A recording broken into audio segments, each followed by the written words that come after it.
for each and every one of us to know who we are.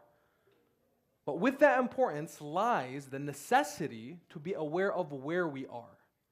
Because who you are matters within the context that you're in. Tonight, we arrive at a very important law that I wish for each and every one of us to pay special close attention to. Now, after all of the laws that we've covered, and I'm going to briefly name them off to you so you can see the progress that we've made over the past several nights. We started off with the law of life. Then we went into the law of thought, the freedom of thought. Then we went into the law of love and the relevance of the love of Ahlul Bayt alayhim salam in our lives. Then we went into the law of leadership and the significance of our marja'iyah. Then we went into the law of belonging, how you and I belong to the places that we call home. Then we went further into the law of presence and our significance as a minority wherever we are. Then we went into the law of change and adopted reformation over disruption. And yesterday we covered the law of success and what it means for us to be successful individuals in this life and the next. Not this life or the next. This life and the next. Tonight, we cover something called the law of diplomacy. In all of these laws that we have, you can see for yourself a worldview and a narrative that has been understood and developed for us from the works of our scholars, our maraja, the ones that have spent the past 1,000 years dedicating themselves to provide relevance to the followers of Ahlul Bayt alayhim salam wherever they exist. And that includes us here in the United States of America. So what I want to do in these nights is to continue to press on this relevance and inshallah have us benefit from each and every principle and dig a little bit deeper so that you and I can be inspired to do what? To say now that we figured everything out? So now we have all the answers? Now after this lecture series, we've got it all? No, absolutely not. For us to dig even further and learn and educate ourselves, if there's one thing that I want you to take away from all of these nights, is that this is not enough. This right here, whether it's sitting on the minbar or getting up on this podium, on this stage, it's not enough. It's good. It's good for us to be here. My young brothers in the front, mashallah, paying attention, excellent. My young sisters, mashallah, paying attention, excellent. But this is just not even a first step, it's half a step. What's required of all of us is to educate ourselves further and realize that we expect a lot from you. We expect a lot from ourselves. And there is a reason why, and there's a wisdom behind us being where we are and how we are. So inshallah tonight, I ask you to approach this topic, the law of diplomacy, with an open heart and an open mind. You ready? Ahsantum. I heard one person say ready. Are you ready? Sallallahu ala Muhammad wa ali Muhammad. Allah. There's going to be about 5 to 6 major points that I'm going to cover here tonight on the law of diplomacy. First, I want us to redefine, or at least re-examine the way we understand what the word diplomacy means. Most of us may be thinking diplomacy within political terms. You hear diplomat this, diplomacy that, war on this, diplomacy as an alternative. We usually think of diplomacy within a political framework. The way we understand it within Islam is actually diplomacy is both spiritual and a moral directive for us in the way we navigate our identity and our engagement with the rest of the world. And let me show you how, inshallah.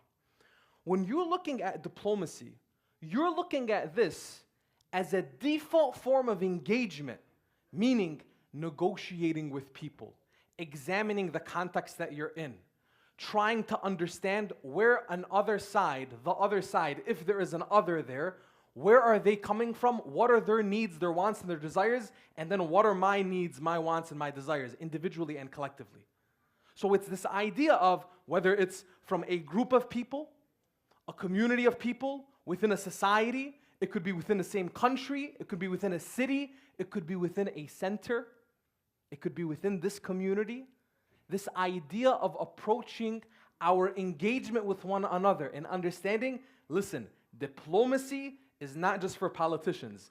Diplomacy is a mechanism, a tool for us to use in becoming effective in our relationships. In fact, you may even see diplomacy being used in successful marriages. Who here wants a successful marriage, inshallah? Yani, you want a failed marriage? Who here wants a successful marriage, inshallah? MashaAllah. We all should want a successful marriage. Even if you're not married yet, my young brothers, you want a successful marriage. Everyone wants a successful marriage. Why? When we have successful marriages, we have successful families. When we have successful families, we have a successful community. When we have a successful community, this community can be a mover and shaker in the society. And no longer on the sidelines of saying we're just victims and we're seeing the world pass us by. This is an important point to keep in mind. And I want to continue driving this relevance for us on a very personal level. Okay? When you're looking at this entire law of diplomacy, tonight we want to ask ourselves, how do we be, over all the nights that we've developed so far, all of these laws that we've had, how do we act as effective ambassadors, representatives of our faith, of Islam, of our school of thought, of Tashayyu', of our community, of Shia Muslims? How do we have ourselves be effective ambassadors of that? We're going to find that taking a deeper look into the law of diplomacy is going to provide the answer for us in effectiveness in our representation. Because, how old are you, my young brother? 12, mashallah. How old are you? 11. How old are you? 12, mashallah. So we got a good age group right here. 11, 12, 12. How old are you? 10. Sit down. It's okay. You're good. You don't have to sit. Okay. Even you, at this age, you represent us. What grade are you guys in? 6th grade. Okay. What's your name? Ilyas, mashallah. What's your name? Yes, your name. Ihsan, mashallah. What's your name? Abbas, mashallah. What's your name? Mudabbir, mashallah. Very strong names. Your names represent something. Your names have a root, have an identity. When you go out into the world, you guys go to public school, right? You go out into public school, there are people that believe different things than you. They look different than you. They come from different backgrounds than you, right? Excellent. You also look different than them. And you believe different than them. And you are different to them. Whatever you do represents all of those things that they see as different. So your faith, your background, where your family is from. Your families are from where? Afghanistan originally? Okay. Anything you're doing represents them. And your faith, your religion is Islam, mashallah. Anything you do represents them. Tonight, we're going to see how do we effectively represent all of those things. All of those things. You with me? So I need you four to pay very close attention, especially here tonight. Okay? I'm going to test you on it afterwards. All right. Sallallahu ala Muhammad wa ali Muhammad.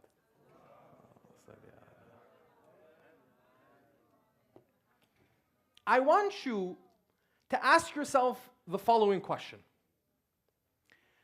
Do we find ourselves as principled negotiators and trustworthy bridge builders in our society and in our community? So what? Principled negotiators. All of us are negotiating all the time. Even within our marriages. We were asking about successful marriages. You were negotiating in your head whether I should say I want a successful marriage or not. I don't know why, but you were negotiating it. In our marriages, in our families, we're negotiating. And at the same time, we're either building bridges or destroying bridges. Are we principled negotiators and trustworthy bridge builders? Or are we merely reactive voices? Meaning what? Whenever something happens in the world, we react to it. We say something about it. We do something about it. We're not acting and the world is reacting to us. We're just reacting to whatever is happening. Ask yourself here tonight, are you those first two first two things? Trustworthy, building bridges? Or are you just merely a reactive voice? When you look into diplomacy, first and foremost, where do we want to look? We want to look into the Holy Quran. Allah subhanahu wa ta'ala tells us beautifully in Surah Fussilat, chapter 41, verse 34. Allah subhanahu wa ta'ala says, repel evil. Repel evil with that which is better.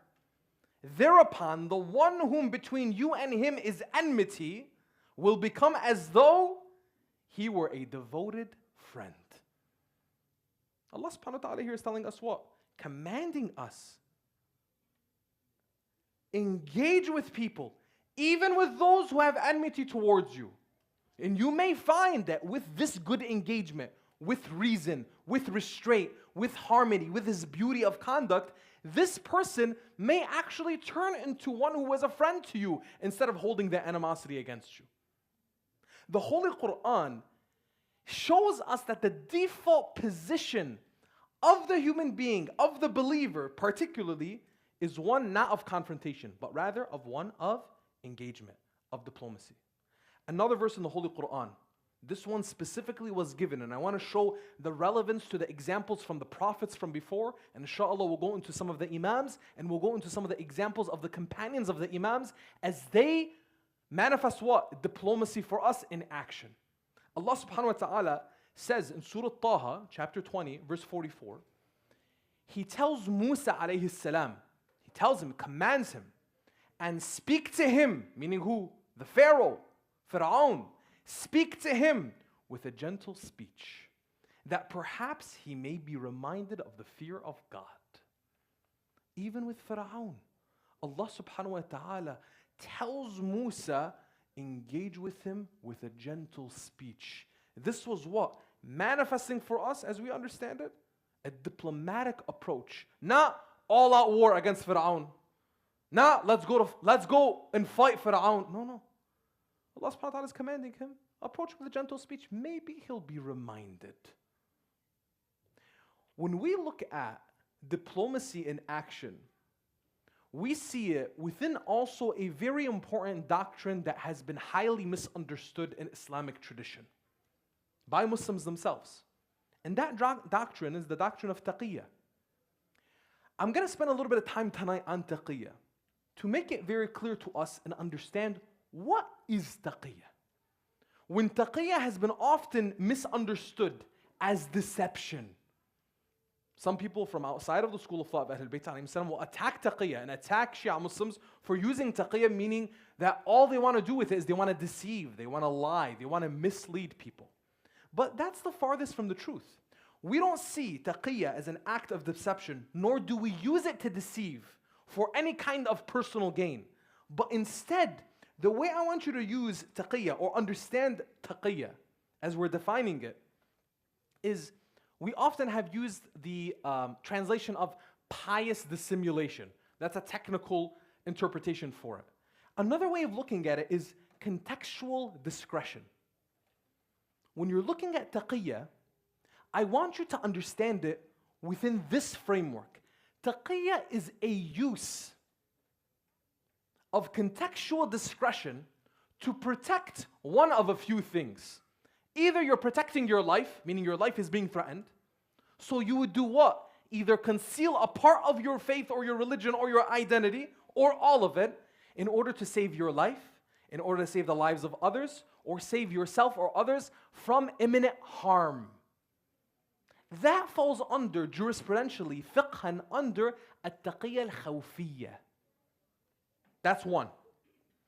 There's another taqiyya that we have in our tradition, which is at-taqiyya al-mudaratiyya.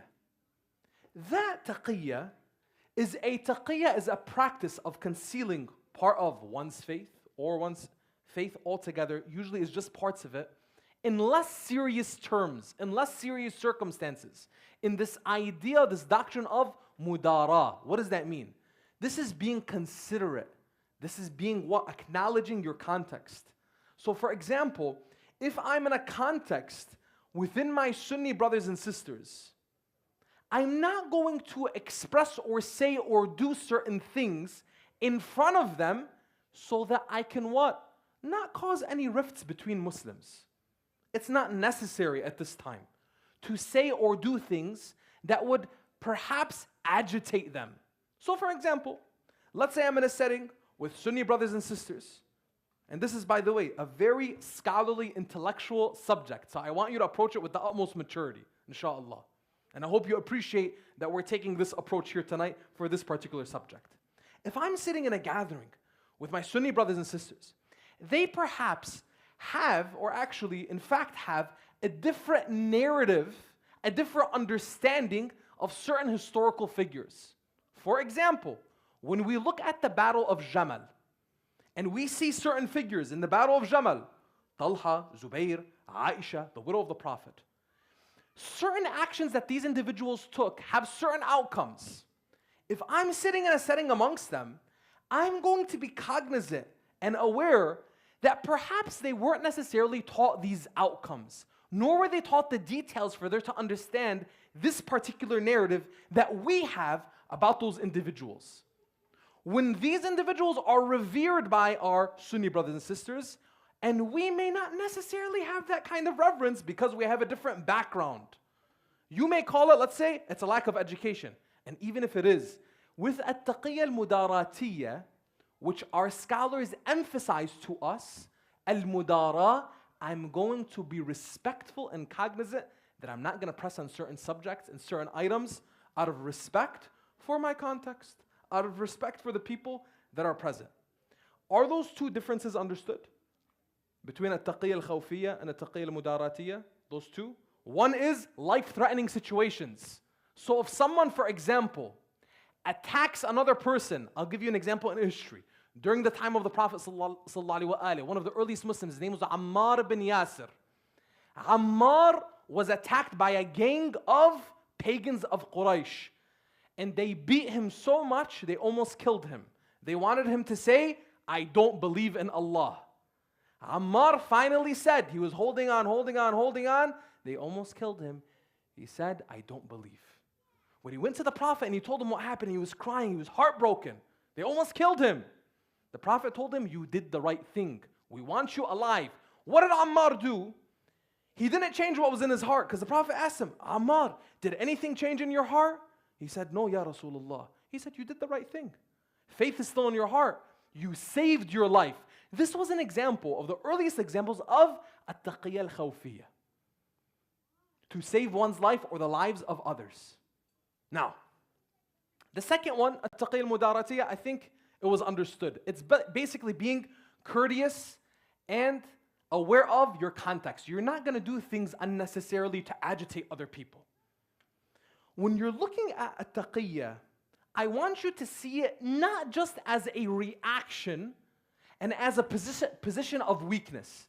I want you to hear from Imam al-Sadiq alayhi salam, from al-Usul al-Kafi that's narrated from Imam al-Sadiq alayhi salam, this particular tradition where he says, at-taqiyyatu dini wa dinu abai. At-taqiyya, this contextual discretion, this pious dissimulation, at-taqiyya is my religion and the religion of my fathers. Man la taqiyyata lah, la dina lah. Whoever does not have taqiyya has no religion. Now, when we go back to our scholars and we ask them about this, what do they tell us? They tell us this is the true understanding of what a person's role is in their society.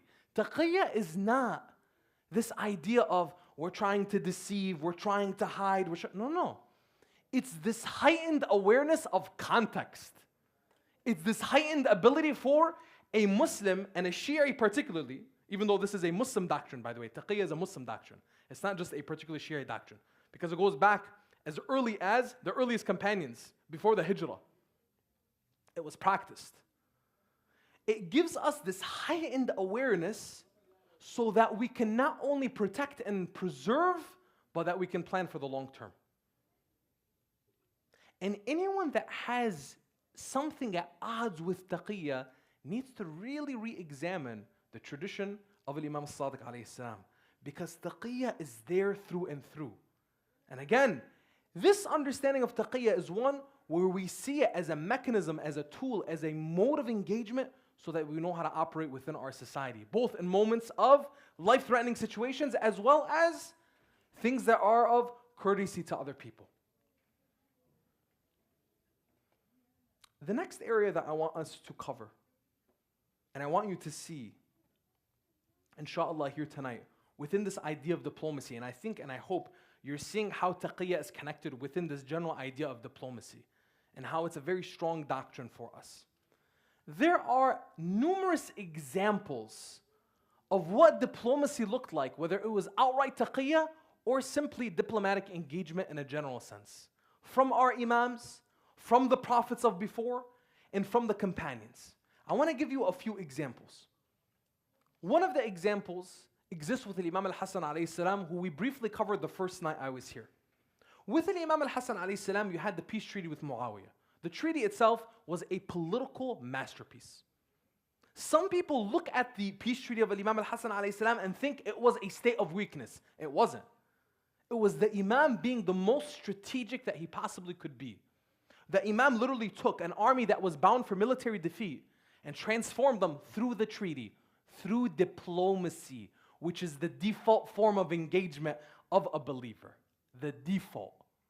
And when I say the default, I'm saying it extremely confidently, because if you look at all of our prophets and all of our imams, the vast, overwhelming majority of their engagement in society was diplomatic, not confrontational, not antagonistic.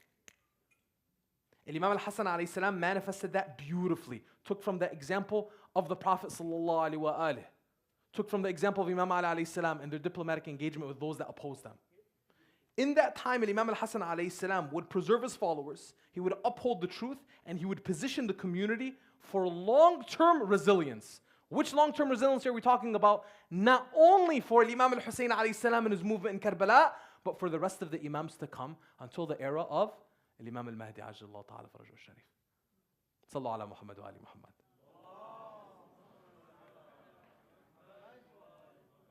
Another example from our imams, Imam al-Sadiq alayhi salam. When we look at Imam al-Sadiq alayhi salam, I briefly mentioned this yesterday and wanted to expand on it today. Imam al-Sadiq not only had a group of students, but he had a network. Imam al-Sadiq alayhi salam was building a network of scholars, of merchants, of viziers, of ambassadors, of people from all different walks of life.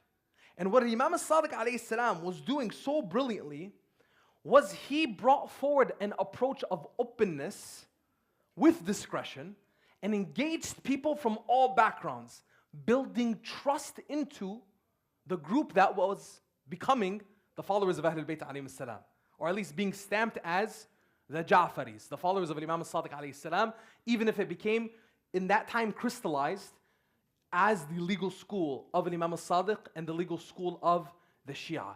And Imam al-Sadiq was building a network. I want you to see the power of maybe some of these ideas and some of these terms from a diplomacy standpoint. A treaty of Imam al-Hasan alayhi salam may be very grand for us. When is the situation where I'm gonna, let's say, work on a treaty? But you need to appreciate the engagement of the Imam to see how you and I can build within it. And you see Imam al-Sadiq alayhi salam building a network. Each and every one of us has the ability to build a network, to contribute to a network, to give into a network. You see everybody here tonight? This is a network. How much do you actually know everyone here? And when I mean know, not just by name, not just their last name, not just their family, how much do you actually know the people here? Don't even look out into the world yet. Don't even look out into the community and the society yet. Just everybody here. Let's say there's 60, 70, 100, 200 people here tonight, whatever the number may be. All of the individuals here, do you know them? And are you contributing to them beyond, oh, you see each other, Salamu alaikum, alaikum assalam, I pray for you, you pray for me. Is that it? Is that all we got? Think about that here tonight. The next example that I wanted to bring forth is Imam al-Rida alayhi salam. Imam al-Rida alayhi salam was in a very interesting time. he assumed the position of the crown prince. The crown prince. The next in line, the heir of the Abbasid Khalifa al-Ma'mun. And during this time, Imam Rida alayhi salam assumed that position. Now, yes, he didn't go for the position. He was in ways forced to the position, but he assumed the position. And in the role of the Imam, under al-Ma'mun, Imam Rida alayhi salam did what? He protected the followers. He protected the Shia. The Imam protected the rights of other people. And he clarified things that were becoming shady or dark or gray in the eyes of people. He took the opportunity to clarify. And from an Imam Rida alayhi salam, I want you to also see the examples of the companions of the Imams, as well as some prophets from before, so you can get a further idea of what diplomacy looks like and how it continued to be a theme with the path of Ahlul Bayt alayhim salam, the path of the prophets, and is not an exception. It's not an exception. It is the theme. It is the default. That when you look at the mode of engagement of the followers of Ahlul Bayt alayhim salam, by the default that they have is diplomacy and engagement with the world in a non-confrontational way, in a contributing way, given the context that you're in. The example that we're going to cover right now first, we'll go back into history a little bit more and look at the example of Prophet Yusuf alayhi salam. Prophet Yusuf's example is pretty similar to Imam Rida alayhi salam. But Prophet Yusuf actually asked for the position. Look at this. In Surah Yusuf, chapter 12, verse 55, Prophet Yusuf says, "Appoint me over the storehouses of the land. Indeed, I am a knowledgeable custodian." So Prophet Yusuf, after all of the trials and tribulations that he went through, his brothers took him, they threw him to a well, he was into slavery, he was tortured, he went through all these ups and downs, and finally he was in the right place at the right time. And he asked to assume the position to take care of what was a huge part missing in the government of Egypt. And he finally came into the position of being this high vizier, high chancellor, second in command to the ruler of Egypt. Now, what did he do in those positions when he had the opportunity? What did Yusuf alayhi salam do? And how did he treat the power that was available? Was he averse to it? No. He actually asked for it. He saw an opportunity for him to prevent widespread famine and starvation. He saw an opportunity to protect the most vulnerable people in society. He saw an opportunity to bring families back together, including his own. And he did so. And he did so all within the blessings of Allah subhanahu wa ta'ala. Now, obviously, somebody like Prophet Yusuf alayhi salam needs to have the high character and virtue to be able to be in that position and also not fall into injustice and falsehood. You need to be somebody like Yusuf alayhi salam, where when a sin is chasing you, you run away from it. You run away from it. He had that virtue, he had that character, and he had that belief and that faith in Allah subhanahu wa ta'ala, that Allah subhanahu wa ta'ala would carry him through. The next example is none other than Imam Ali alayhi salam. Continuing the examples of the Imams themselves. Imam Ali alayhi salam, before his khilafah of ruling for 4 years and 10 months, what was the capacity of the Imam in the Muslim empire, in the Muslim nation? Imam Ali alayhi salam was an advisor. Imam Ali alayhi salam manifested everything that was diplomacy and is diplomacy today in its highest form. What did Imam Ali alayhi salam tell the people when they said, "We want you to rule now," after the assassination of Uthman, after the assassination of the third Khalifa? He said, "I'm better for you as counsel than I am as chief. Go and seek someone else." Meaning what? The default mode of operation with people from the Imams, from the Prophets, was counsel, advisory, diplomacy, non-confrontational. But yes, when the opportunity was there and it was the best thing, the Imam said, "Sure, I will take it on one condition. I rule as the Prophet led, and you give me bay'ah in public." Meaning what? We're not going to take an opportunity without people actually wanting it. So there was no sense of forcing people to do anything. That was the example of the Imams alayhim salam. The last example that I want to bring forth and spend a little bit more time on is one of the companions of Imam al-Kadhim alayhi salam, Ali ibn Yaqtin. Ali ibn Yaqtin's father was a companion of Imam al-Sadiq. They were Shia. They came into Tashayyu'. They became Shia. And they disguised their Tashayyu' and did not publicly show that they were Shia because they were in very critical positions. First with the Umayyads and then with the rise of the Abbasids. Ali ibn Yaqtin was appointed as a vizier, as a minister under Harun al-Rashid. And when he was in this position, Imam al-Kadhim alayhi salam was the living active Imam. And Ali ibn Yaqtin was a Shi'i. He was a follower of Imam al-Kadhim. But he was constantly practicing taqiyya, disguising his belief, so that the Abbasids wouldn't take him, imprison him, persecute him, kill him, etc., etc. Because that was a very real threat on people's lives. So Ali ibn Yaqtin was in this position. What's interesting is that our scholars emphasize not only did Imam al-Kadhim alayhi salam approve of him being an official within the Abbasid government, not only did he approve of it, but he encouraged him to stay in the position, especially when times got tough. I want you to listen carefully to this. And in case, by the way, you didn't get the points I was making earlier with Imam Ali alayhi salam being as counsel in the first three caliphates. Yes, they were unjust. Yes, there was corruption. Yes, there was issues. But Imam Ali alayhi salam, لَأُسَلِّمَنَّ مَا سَلِمَتْ أُمُورِ الْمُسْلِمِينَ. That's what he said. I'm going to do what's in the best affairs of the people. He was protecting the body of Islam.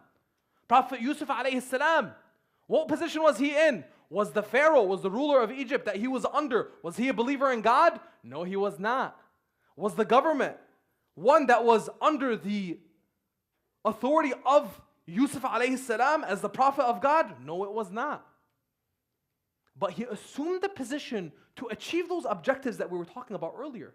And Imam al-Rida alayhi salam, when he was the crown prince, and he assumed that position, and he did the best of what he could in that position. Look at what system it was in. So Imam al-Kadhim alayhi salam, we have a narration from Usul al-Kafi, narrated from our Imams alayhim salam on the authority of Imam al-Kadhim alayhi salam and what he said to Ali ibn Yaqtin, guaranteeing him one thing for three things. Guaranteeing him paradise for the following. He said, for protecting my followers, being in the position that you're in. He was a minister for the Abbasids. He worked in the Abbasid government. Being in the position that he was in, protecting my followers, covering their flaws, their faults. And then third, meeting their needs.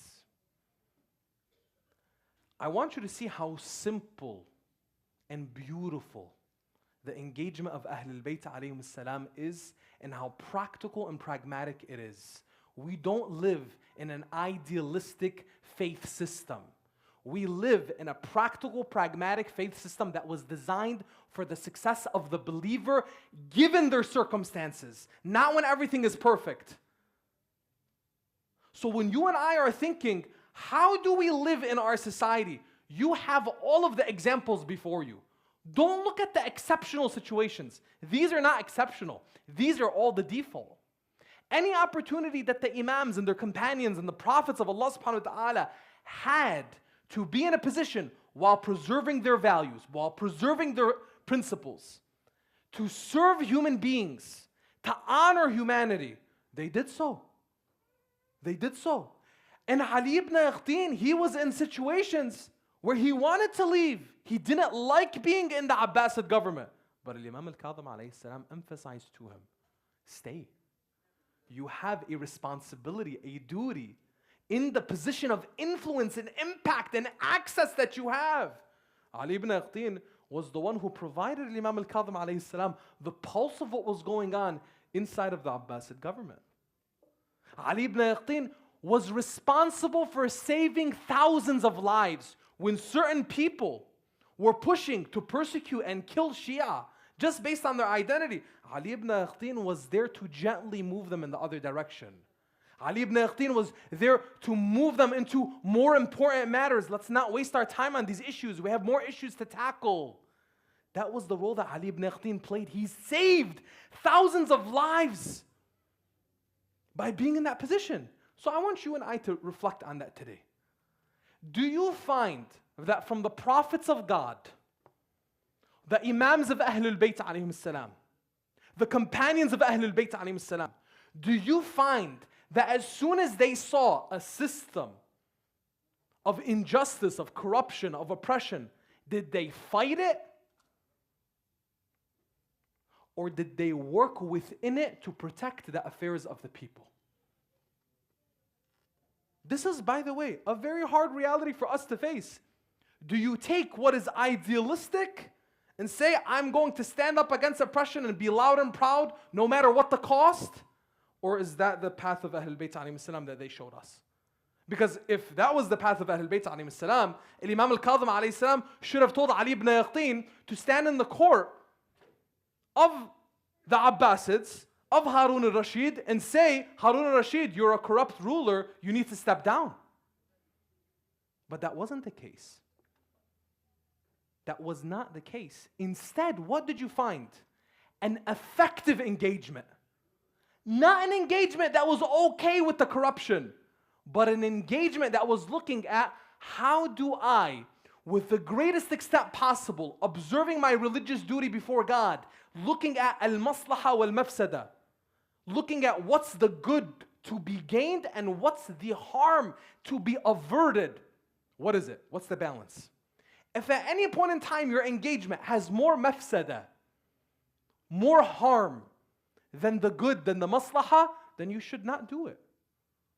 But when the maslaha is greater than the mafsada, when the good that comes out of doing it is greater than the harm, then you go for it and you do it. And what we see from Ahlul Bayt alayhim salam is this great emphasis. And honestly, my dear brothers and sisters, I don't know how you feel about this. But from working with and learning from our scholars, studying their works, and I mentioned to you, by the way, the book that I started off with, The Pope Meets the Ayatollah, an Introduction to Shia Islam, the book that I co-authored, it's a product from several books and several meetings and consultations and teachings that we received, my brother Sayyid Hassan Hakim and I, in understanding from our scholars what is the duty that we have as followers of Ahlul Bayt alayhim salam. One particular book, by the way, the brilliant book, is Dawra Ahlul Bayt fi Bina al-Jama'a al-Salihah by Ayatollah, the late Ayatollah Sayyid Muhammad Baqir al-Hakim. A book that we tremendously benefited from. When you look at this book and you see the work of our scholars, you see not only how pragmatic and practical and realistic the scholars were, but how pragmatic and realistic and practical Ahlul Bayt alayhim salam were. They were not detached, living in their own world while the rest of the world was going on. When we look at, by the way, when we're emphasizing these things, I want to tie something real quick before I wrap up here tonight.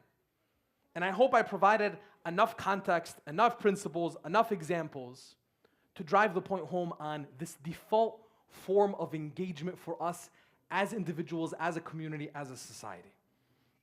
When we look at our history as Shia, and we examine these figures and these historical examples as followers of Ahlul Bayt, as Muslims, is it meant for us to stay living in the past? You see, a lot of people in the world, they're focused on artificial intelligence, going to the moon, autonomous vehicles, all these great advancements in technology, right? It's beautiful to see where humanity is going. Are we being left behind? Are we being left behind? The topic here tonight, are we being left behind? Hajj, you just mentioned examples all from the 9th century and before. All of the examples that I brought forward here today were all from over 1,000 years ago. Hajj, you're living in the past, aren't you? No. What I'm trying to do, as we learn from our scholars, is show us the foundation has always been there from a moral basis. Meaning what? When we speak about diplomacy and our presence in the communities that we exist in across the world, and we're challenging ourselves and challenging each other with the idea of whether or not to exist. No, my dear brothers and sisters. There should be no challenge of whether or not to exist. If you're still questioning those things, that is why we're so far behind. But instead, we should be looking at and be reminded the moral foundation already exists. Now build. Now move forward. What are you waiting for? Why are you still asking yourself whether or not to engage? Why are you still asking yourself whether or not to exist? No community questions themselves like this. So you and I, what we need to do is realize and see the moral, religious, spiritual foundation exists and we build upon it. Meaning what? It's not something new. And unless you and I build upon a strong foundation, once we get to all of these achievements, we're going to look back and be like, wait, where did this come from? What was it based on? Who and where and how? Instead, when we're speaking to our youth, our young men, our young women, our young ladies, we're speaking on you can pioneer into the world. You can change the world. And you will, inshallah, with a proper understanding of the foundation that you have in your faith, which enfranchises you to do so. Islam did not come antagonistic to the world. Islam does not come as a clash of civilizations. So the work of Samuel Huntington, with all due respect to him, just created so many problems for us, I believe, in the world today. The work of Samuel Huntington and this idea of the clash of civilizations, the Islamic civilization versus the Western civilization versus the civilizations of the Far East, we don't believe in that. Instead, especially from a Muslim paradigm, from an Islamic paradigm, is that Islam is meant for what? To be interactive and integrated with the whole world, not to clash with the whole world. The only thing that Islam clashes with is immorality. The only thing that Islam clashes with is corruption and injustice. But guess what? That's not something that is reserved for the Far East or the West. That's something that the Holy Prophet Muhammad ﷺ came and challenged and fought against from the earliest days in Arabia when they were burying young girls alive. The Prophet came and fought that. The Prophet came and brought people. There's no difference between an Arab and a non-Arab. There's no difference between a black and a white, red and yellow, except what?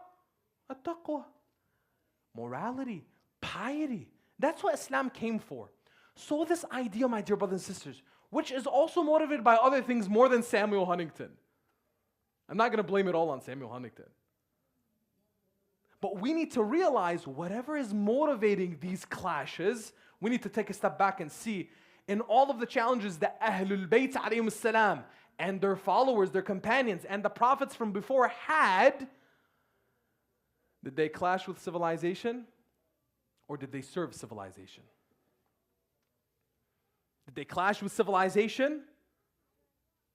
Or were they looking at any opportunity to make things better truly, not just by calling big slogans? Let's move away from the big slogans, my dear brothers and sisters, and instead look at where we are, build for our families, for our neighborhoods, for our communities, for our societies, inshallah, wherever we are. And it starts here in Washington, D.C., in the United States of America, wherever we are. And for those who are listening online, wherever you are in the world, serve there.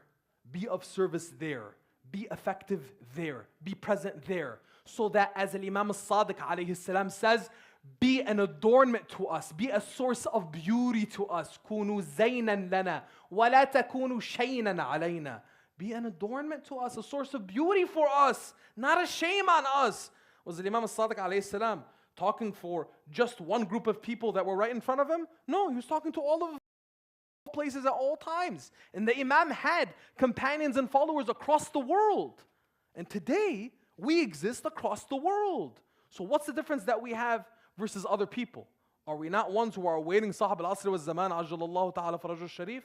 What kind of waiting do we have unless that waiting is meant to be in the most practical, pragmatic way of service. Unless, my dear brothers and sisters, we take these steps forward,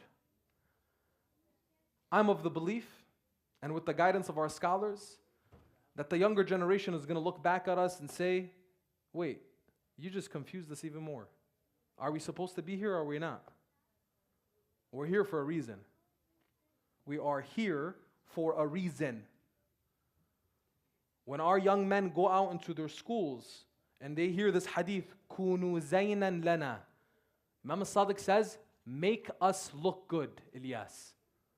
Make us look good. Don't bring shame on us. You listening? Because you represent all of us, wherever you are. Now, that may be a little hard for you to adopt and see it. Because you're like, what am I going to do? I'm in 6th grade right now. Right? But I believe you are. Because you can make us look good or you can make us look bad. And you have that responsibility. Each and every one of us has that responsibility. Our sisters have that responsibility. Our brothers have that responsibility. Our elders have that responsibility. Our children have that responsibility. And we have that responsibility to one another. And we have the responsibility to be an encouragement to one another and tell you and let you know that you are greater than the circumstance that you have. You are greater than that. And that inshallah together we can accomplish so much more. And that together we can overcome whatever challenges we may have. Inshallah.